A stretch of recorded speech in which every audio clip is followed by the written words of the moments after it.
Mas você acha que é um problema de fé também? É um problema dessa ligação com o divino, com alguma coisa sobrenatural? As pessoas estão muito materialistas no sentido de só o que é palpável é o que vale? Sim.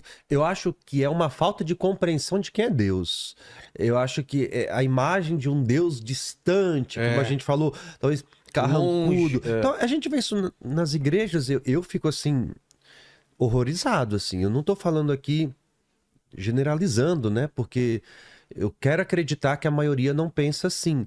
Mas às vezes a gente vê líderes religiosos, e aqui entra todos, padres, pastores, transformando aquele momento assim, sei lá, num circo, num espetáculo, sabe? Assim, uma coisa absurda, assim, e uma falta de compreensão de quem é Deus. Se fala mais de inferno do que de céu, É, se fala mais de pecado do que de graça, né? Assim, então, a fé está vindo através de um medo. As pessoas estão buscando, assim, com medo do castigo, e não buscando pela graça, assim, porque é bom estar ali e tudo mais. E eu tenho muita preocupação, assim, em relação a isso, essas homilias, esses sermões, assim, que distorcem Deus, né? E as pessoas estão conhecendo um Deus que não é o Deus que eu conheço, assim, de misericórdia, de compaixão, de amor, né? mas fala desse Deus que você acredita, que você conheceu, fala pro pessoal. Para Deus, ele se revelou em Jesus, né? O Filho. E Jesus fez o bem por este mundo. Ele acolhia as pessoas. Ele ia aonde as pessoas não queriam ir. Ele estava próximo de quem não queria estar, as pessoas não queriam estar. Então você nunca vê Jesus tomando uma atitude de condenar, de julgar, de ferir, de machucar. É sempre de acolhida, de uma sensibilidade muito aguçada, de um amor incondicional, um amor que não é medido, um desejo de trazer a pessoa de volta, de tirá-la da escuridão, trazê-la para a luz de novo. Então é esse Deus que eu quero acreditar, né? É esse Deus que eu confio. Sabe assim, o que mudou minha compreensão? Quando eu comecei a minha caminhada na igreja, eu, eu fui doutrinado. Eu vejo assim, de forma muito errada, nesse rigor, sabe? Tipo assim, você não pode escutar música É, secular que a gente fala que não é cristã, né? Você não pode ir em algum ambiente que não seja igreja, aquela coisa toda. Você não pode ter isso. Se você botar um brinco é pecado, se você fizer uma tatuagem é pecado. Essas coisas assim, né? Então eu fui doutrinado nisso. E eu, assim, naquela época eu achava isso como assim, não é verdade, né? Assim, e aquilo que eu pregava, que eu acreditava também. Eu lembro, eu perdi um tio meu, uma morte muito trágica, assim, né? Acho que ele teve um problema no coração, estava no Rio com os filhos dele, e aí acabou morrendo afogado também, né? E eu lembro muito claro, assim, da imagem da filha dele, a minha prima, quando me viu, né? Ele não era casado com a minha tia na igreja.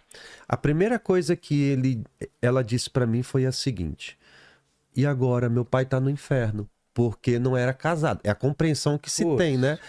Nossa, aquilo me tocou, assim, mas que isso, né? Assim, quem sou eu para dizer quem tá no inferno, quem não tá no inferno, assim? Porque eu acho que isso anula a misericórdia de Deus, sabe? Anula a compaixão que ele tem.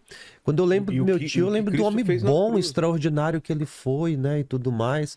Talvez não teve um encontro com o Senhor, assim, que suscitou no coração esse desejo do casamento. A cruz, como você disse, né? Assim, a atitude ali de quem perdoa o ladrão, o traz para si.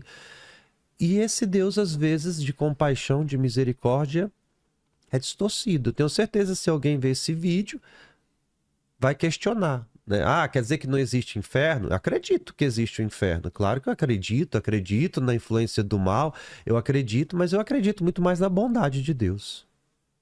Que é infinita.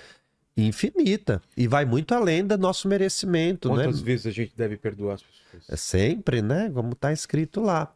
É claro que o perdão, às vezes, assim, se eu te fiz o mal uma vida inteira, você não precisa ter comigo o mesmo contato de antes.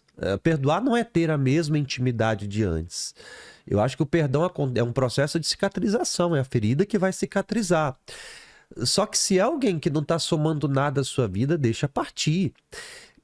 Muitas mulheres me procuram para conversar, amigo, sobre situações de casamento.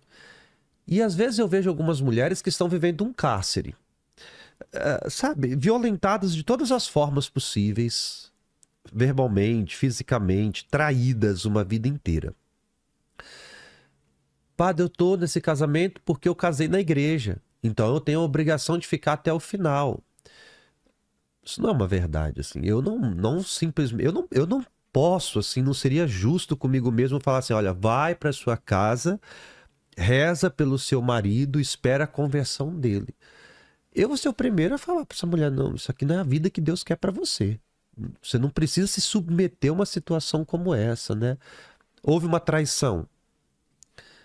Faço uma pergunta, só uma vez, né? Você sentiu arrependimento? Você sentiu mudança, um propósito de mudança? Sim, está arrependido? Então, pela família, pelo amor que você tem, vale a pena você tentar, ainda que deixe marcas, feridas, a traição nunca é fácil de lidar. É diferente de uma situação onde a pessoa está vivendo, eu falei mulher, mas pode ser o contrário também. Claro.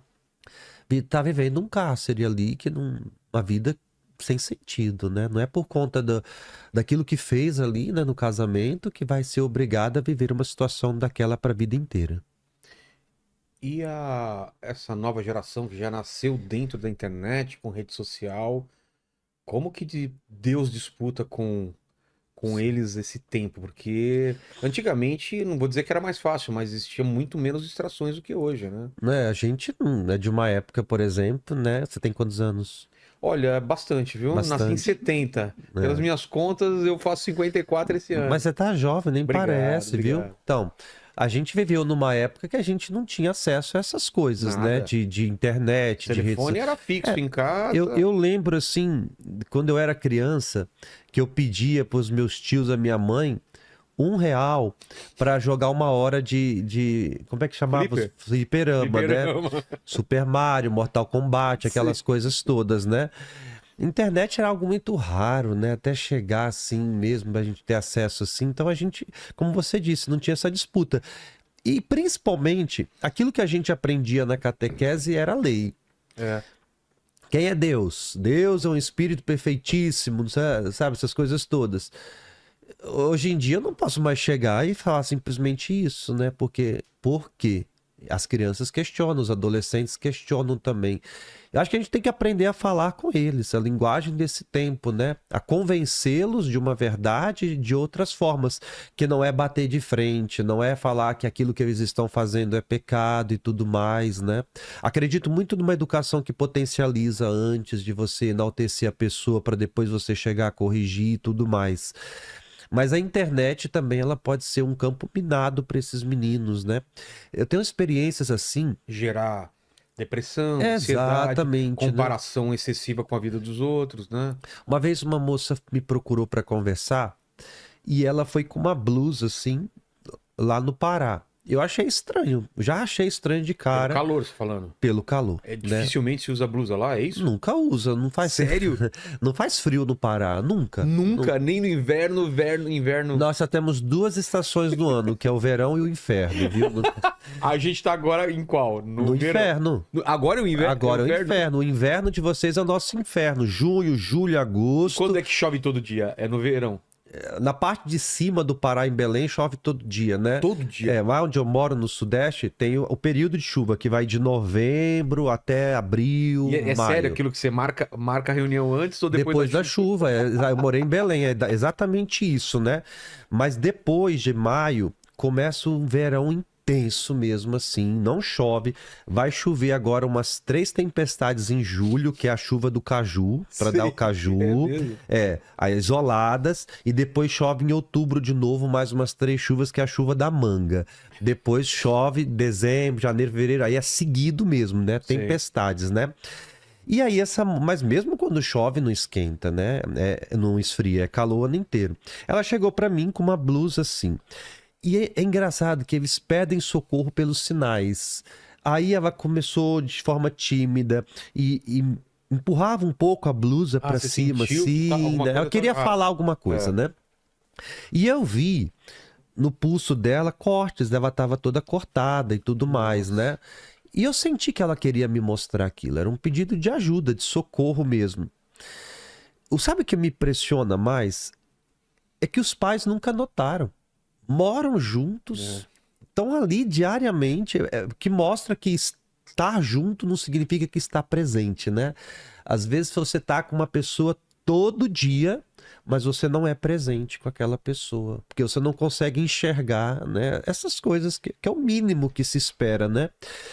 E aí você vai lá, uma moça ferida, machucada por tantas e tantas coisas, e falta o mínimo, que é dentro de casa mesmo, né? Atenção, carinho, afeto, essas coisas. É triste. Esses adolescentes, eles estão expostos assim a tantas coisas, sem acompanhamento muitas vezes. Já nasce com, desde muito pequeno, com um tablet na mão, né? É aquela coisa, não quer dar presença, dá presente, né? Vai enchendo de distração aquelas coisas para você se isentar da sua responsabilidade.